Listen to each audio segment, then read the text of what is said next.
দ্রুতই নির্বাচনে রোডম্যাপ দেয়া হবে এ ব্যাপারে আশাবাদী পররাষ্ট্র উপদেষ্টা তৌহিদ হোসেন। আর রোডম্যাপ ঘোষিত হলেই বিনিয়োগকারীদের আস্থা ফিরবে বলেই মনে করেন তিনি।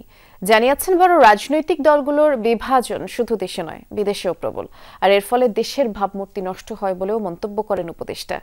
এই বিভক্তি দূর করতে না পারলে বিদেশেও রাজনৈতিকভাবে বাংলাদেশিরা মাথা উঁচু করে দাঁড়াতে পারবে না বলেছেন কেন্দ্রীয় ব্যাংকের গভর্নর আহসান এইচ মনসুর। এখনও আগামী 4 মাসের রিজার্ভ আছে জানিয়ে আতঙ্কিত না হওয়ার অনুরোধ জানিয়েছেন। জেনেক্সে শিফট করো, লাইফকে লিফট করো। এটাকে আমরা ব্যুরোক্রেটিক ব্র্যান্ডিং বাংলাদেশ নিয়ে সেমিনার আয়োজক সেন্টার ফর এনআরবি। সেখানে অংশ নেন বিভিন্ন দেশে থাকা প্রবাসী বাংলাদেশিরা। এই স্লোগানটাকে বুকে ধারণ করে আমরা আরো 1 বছর 2000। এ সময় দেশের সফলতা বা ব্যর্থতায় প্রবাসীরাও সমান আনন্দ বা কষ্ট পান বলে উল্লেখ করেন তারা। আপনাদের বুকে আঘাত লাগার সাথে সাথেই আপনাদের সন্তানদের বিদেশে প্রবাসী বাংলাদেশিদের বুকেও আঘাত লাগে। আলোচনায় উঠে আসে গেল আওয়ামী লীগ সরকারের সময় টাকা পাচারের প্রসঙ্গ। বিপুল পরিমাণ সেসব অর্থ ফেরাতে প্রবাসীদের সহায়তা চান বাংলাদেশ ব্যাংক গভর্নর। জানান গেল 4-5 মাসে রেমিটেন্স এসেছে আগের যে কোনো সময়ের চেয়ে বেশি। এই 6 মাসে আমরা ডিসপাইট জুলাই আগস্টের ঘটনা প্রবাহ বাদ দিয়েও আমাদের রেমিটেন্স নেট বৃদ্ধি হয়েছে $3 বিলিয়ন, যেটা একটা বড় একটা অবদান রেখেছে। আমাদের এক্সপোর্ট বেড়েছে প্রায় $2.5 বিলিয়ন। $5.5 বিলিয়ন কিন্তু আমাদের অনেক কাজে লেগেছে। প্যানিক হওয়ার কিছু নাই। বাংলাদেশের ফরেন এক্সচেঞ্জ রিজার্ভ এখনো 4 মাসের উপর আছে। বিদেশে থাকা বাংলাদেশিদের সফলতার গল্প অনেক, তবে এর বাইরে বিদেশ বিভুঁইয়ে রাজনৈতিক বিভাজন নিয়ে আক্ষেপ আছে অনেকের।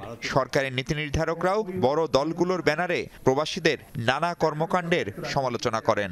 ভারতের প্রধানমন্ত্রী যখন আসেন তখন সে দেশের প্রধানমন্ত্রী হিসাবে তাকে বরণ করা হয়। এক পক্ষ সেখানে ইটপাটকেল দিয়ে দাঁড়িয়ে থাকে না। আমাদের কিন্তু এই কালচারটা থেকে বেরিয়ে আসতে হবে। এটা কিন্তু আমাদের দেশের সম্মানের জন্য খুবই ক্ষতিকর। কাজেই আমি আশা করব বিদেশে আমরা সবাই বাঙালি হিসাবে আমাদেরকে পরিচয় দিব।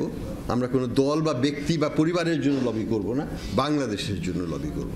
2-3টে রাজনৈতিক দল বড় বড় আছে বাংলাদেশে, তারা হলো পৃথিবীর সবচেয়ে বড় রাজনৈতিক দল। আওয়ামী লীগ, বিএনপি এবং জামাত, জাতীয় পার্টি ও ক্ষেত্র বিশেষে তাদের সমস্ত বিশ্বের শাখা আছে এবং তারা এই বাংলাদেশের এখানে রাজনীতিতে যেমন এই 2 দল বা 3 দল প্রচণ্ড শত্রু ভাবাপন্ন, একই রকম শত্রুভাবাপন্ন আমাদের এক্সপেক্টেড যারা আছেন তাদের যে দল, এই দলের যে ব্রাঞ্চগুলি আছে সেগুলো। অন্তর্বর্তী সরকার দায়িত্ব নেয়ার পর ভারতীয় মিডিয়া ও দেশটির প্রবাসীরা বাংলাদেশ নিয়ে পরিকল্পিত অপপ্রচার চালাচ্ছে বলে অভিযোগ করেন পররাষ্ট্র উপদেষ্টা।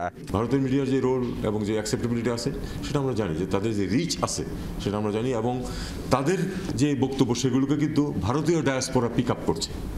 উপদেষ্টা বলেন জুলাই গণঅভ্যুত্থানের পর বিদেশি বিনিয়োগ স্বাভাবিকভাবেই একটু ধীর গতির, তবে নির্বাচনের ঘোষণা আসলেই তাতে গতি আসবে বলে বিশ্বাস করেন তিনি। রাজনৈতিক একটা অনিশ্চয়তা যখন দেখেন কেউ, তখন সেখানে কিন্তু ইনভেস্ট করতে আসতে চান না সহজে কেউ। কাজে এটা আমাদের জন্য একটা কঠিন কাজ সামনে।